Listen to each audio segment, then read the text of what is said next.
Hello and welcome to my review on the brand new 2024 6.5 foot Charlie in the Box from Gemmy. This is an online exclusive available at 'Tis Your Season, where it retails for $79.99. Now, unlike my previous review where Hermie hadn't made an inflatable appearance in years, that is not the case with Charlie.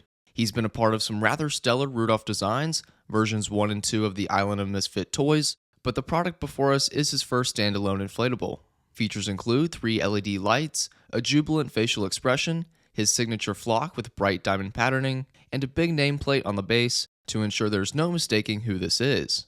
Taking a look at the rest of the box, you'll find all the standards of this year's packaging, such as the 60th anniversary logo, similar sides though with minor differences, and a very full back side. There's a name tag at the upper right corner as well as a full set of directions, and below that is the 2024 Gemmy Industries core and other licensing. 'Tis Your Season was able to acquire some incredible Rudolph Airblowns for 2024, some we likely won't soon forget, and I'm glad I get to showcase all of them to you.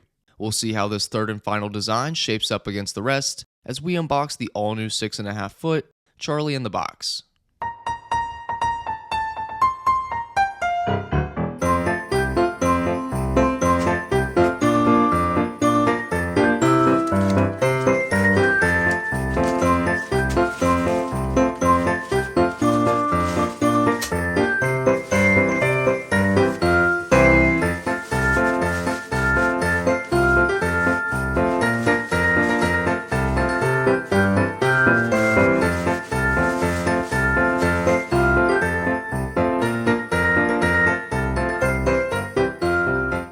Equipped with a large cheap fan, while I assume most everyone wishes this was a base fan instead, it at least has a strong motor in terms of DC powered inflatables, and I think we can expect a decent inflation as well. Now, if you ended up watching my assessment on the 5.5 foot Hermie, you saw he came with only 2 tethers. However, I am happy to report for this, we're back up to our standard 4, along with 6 metal stakes for the tie downs and the base. Like I said in that video, when it comes to cheap fan inflatables, due to them just being lighter weight, these metal stakes honestly aren't that bad, so it's all based on personal preference whether you want to go with Gemmy stakes or some form of a sod staple. After a short setup, seems like our Charlie is completely ready to go, so let's plug him in and see what we got.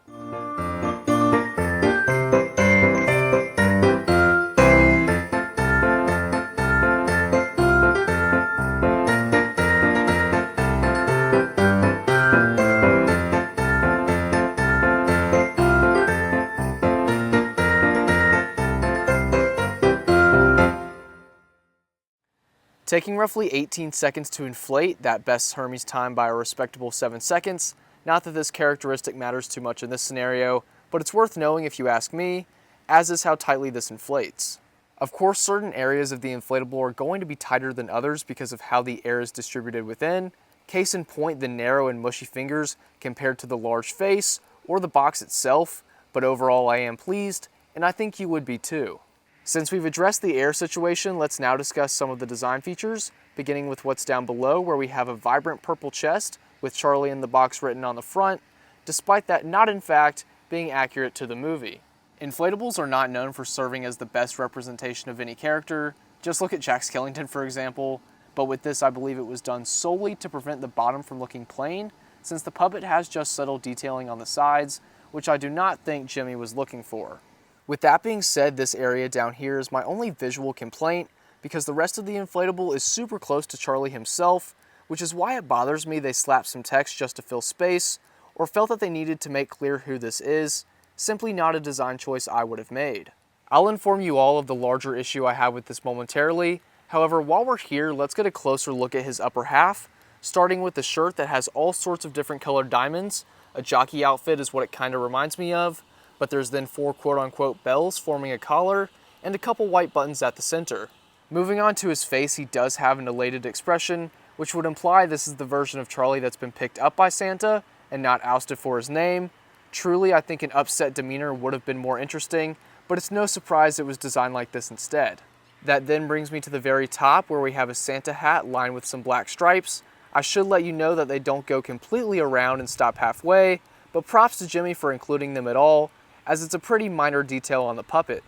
Okay, to switch gears from how our inflatable looks to what ultimately could have been, and that is an animated version of Charlie. There are a couple ways for how it could have gone. In short, it either could have been a base fan, likely YEF60, or still have been a cheap fan with a moderately stronger blower. There's no doubt adjustments would have to be made, and the most likely one of those would be a larger box, with also the ability for the lid to open and close. And all this is a concept Gemmy has done countless times in the past, which leaves me a little disappointed as Charlie would have been a perfect fit for it. Just seems like a missed opportunity. Before signing off, I do want to show you the one zipper he has, along with the look inside at the beanbags and some of the stitching. You can see overhead the wiring for the 3 LEDs, which are going to perform better than normal due to the lightness of the fabric, and they will shine closer to their full potential, but you may still feel they're too dim. And now I'll conclude my review on the new for 2024 6.5 foot Charlie in the Box inflatable from 'Tis Your Season. For $79.99, it's for sure up there, which has a lot to do with this being a licensed product. For me personally, I'd go with one of the 2 Island of Misfit toys if you're aiming to incorporate Charlie in your display this year somehow. However, this still has appeal as it serves as a much more affordable option, as those 2 will cost you about $200 each brand new. Anyways guys, thank you all so much for watching this review, and until next time, I'll see you later. Peace out. Bye.